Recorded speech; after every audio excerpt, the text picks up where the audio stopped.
నమస్కారం, media television కి స్వాగతం. ఏంటమ్మా ఉన్న ఆస్తి మొత్తం అనాథాశ్రమంకి రాసిచ్చేస్తావా? ప్రేమకు చూసుకునే కొడుకు నువ్వు ఉండగా ఆస్తి ఎందుకురా? ఉన్న ఆస్తి మొత్తం వాళ్ళకి రాసిస్తే రేపు నిన్నెవరు చూస్తారమ్మా? ఒక్కగానొక్క కొడుకుని నన్ను కాదని ఆస్తి వాళ్ళకి రాసిస్తావా? రేపు నీకు ఒంట్లో బాగపోతే వాళ్ళొచ్చి చూస్తారా అమ్మా? ఇదేమన్నా పద్ధతిగా ఉందా? అలాంటప్పుడు నన్నెందుకు అన్నావు?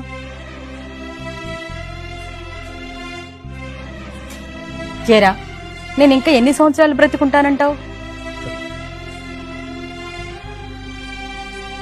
ఏంటి ఆలోచిస్తున్నావా? ఇంకా 25 సంవత్సరాలు ఉంటానంటావా? సమాధానం చెప్పురా. అవును, ఇప్పుడు ఎందుకు అడుగుతున్నావు?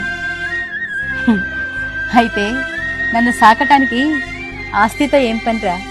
అమ్మా, ఏం మాట్లాడుతున్నావు అర్థమవుతుందా నీకు? దేనికైనా ఖర్చు ఉంటుందమ్మా, అవసరాలు కూడా ఉంటాయి. నీకు ఉద్యోగం ఎప్పుడొచ్చిందిరా? 28 ఏళ్లకు వచ్చింది. మరి ఆ 28 ఏళ్ళు నిన్నెవరు సాకారా? అప్పుడు నీకే ఆస్తి లేదు కదా. అప్పుడు నీకు ఏ ఆస్తి లేకుండానే నానా నేను నిన్ను సాకాం కదరా.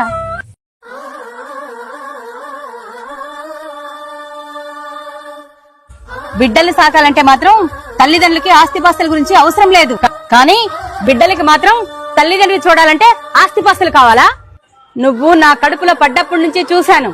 నీకు నడక రానప్పుడు చూశాను, నీకు మాట రానప్పుడు చూశాను, నీకు చదువుకునేటప్పుడు చూశాను, చదువు రానప్పుడు చూశాను, ఉద్యోగం రాకముందు చూశాను, ఉద్యోగం వచ్చిన తర్వాత చూశాను.